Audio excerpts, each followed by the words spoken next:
Le gouvernement du Mali demande le retrait sans délai de la MINUSMA.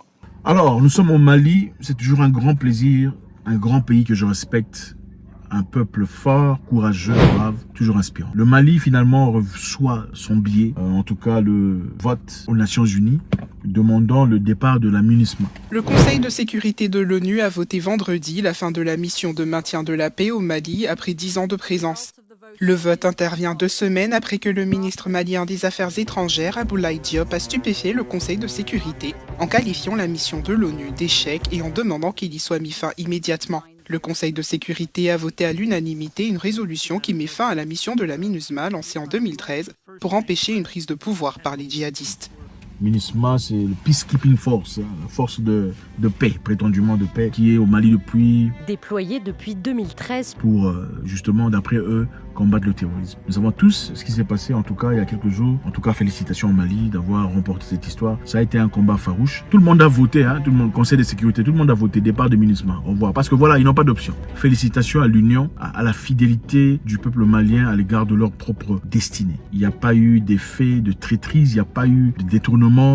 C'est très inspirant pour le reste de l'Afrique. Nous savons tous que depuis un temps, le Mali a demandé le départ des militaires français. Ça a créé beaucoup de problèmes, beaucoup de rangs ont coulé, beaucoup d'histoires, beaucoup de difficultés. La France a rappelé aux Africains combien ils ont sacrifié leurs enfants en Afrique pour la cause africaine. Les Maliens ont aussi rappelé la France comment les Africains sont partis en France pour combattre pendant la Deuxième Guerre mondiale pour la France, même s'ils ont été bafoués à la fin. À l'arrivée de Paris, on a demandé de blanchir l'armée, jetant ainsi dehors tous les militaires venant de l'Afrique, tous les tirailleurs sénégalais qui n'étaient pas seulement sénégalais, qui venaient de partout ailleurs en Afrique d'ailleurs, mais étaient appelés tirailleurs sénégalais. Tout commence en juillet 1857.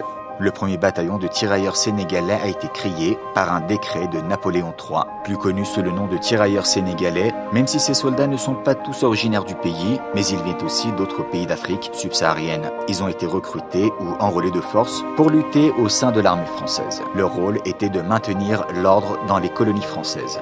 Cependant, les tirailleurs ont participé à toutes les campagnes coloniales de la France jusqu'à la suppression de ce corps militaire dans les années 1960. Ils étaient environ 200 000 lors de la Première Guerre mondiale, 30 000 y ont perdu la vie et 140 000 en 1939-1945 à combattre dans l'armée française pour libérer la France de l'occupation nazie. Et puis fusillés juste après, au lieu de leur accorder de l'argent, comme c'était promis. Félicitations encore une fois au Mali. MINUSMA, au revoir. Justement, c'est clair. Quand vous invitez un docteur pour vous soigner et que vous avez l'impression que votre maladie s'empire, c'est-à-dire qu'il faut changer de docteur. Et le docteur ne devrait pas être méchant ou fâché, mais content que vous décidez de changer de médecin, puisque son traitement ne fonctionne pas. Vous avez le droit, après tout, c'est votre corps. Pourquoi il doit vous forcer? Faut prendre mon médicament. Non, c'est mon corps. Je refuse pas. C'est facile quand il faut venir dans les pays africains. Ils viennent très facilement. Oh, on va vous aider à trouver la solution. On va vous aider à tout ça, à combattre tous ces gens-là. Mais quand ils arrivent, partir, c'est toujours difficile. Quand il faut partir, ça devient compliqué. Des histoires et histoires. Oh, il faut signer ici. Oh, il faut attendre là-bas. Oh, il faut réunion. Mais il faut partir. Quand pour venir, c'est facile. Pour partir, c'est un problème. Voilà pourquoi je pense que les Africains doivent toujours réfléchir avant de prendre telle décision. Inviter qui que ce soit dans le pays, prétextant pour des raisons, peu importe leur nature et leurs origines. L'ambassadeur américain a fait un discours disant, en tout cas aux Nations Unies, ils sont obligés de dire oui, mais ils regrettent la décision du Mali. Je ne sais pas s'ils pensent que les Maliens ne sont pas assez matures pour se protéger, je ne sais pas. Mais il a dit clairement.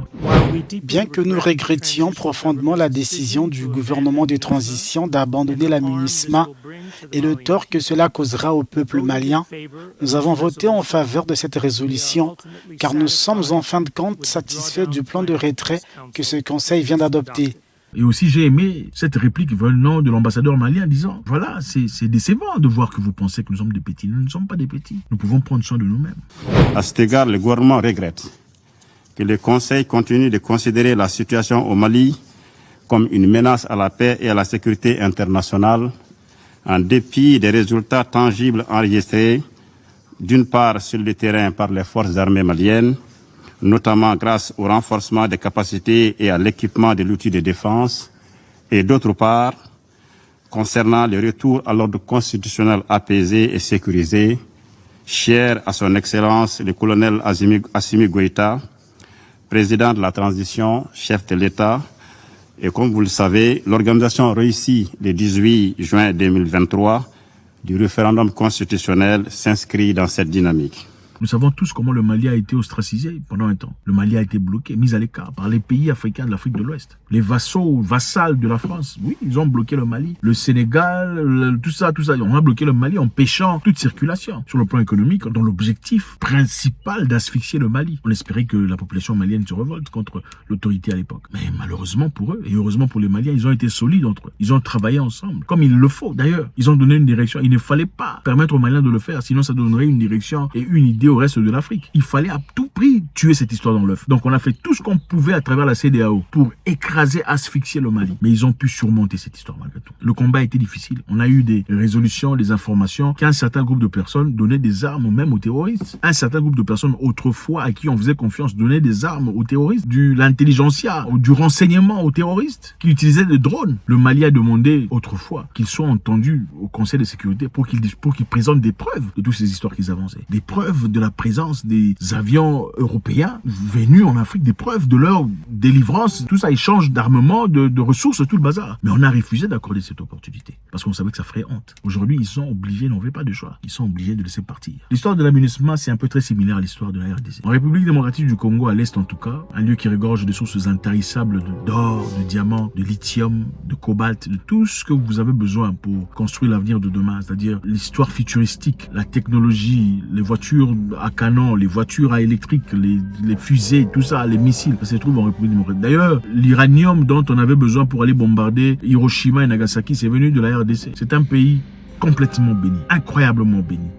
Mais malheureusement, qui souffre gangréné par des rébellions, la guerre, des choses incroyables, atroces, inimaginables. Mais qu'est-ce qui est là-bas?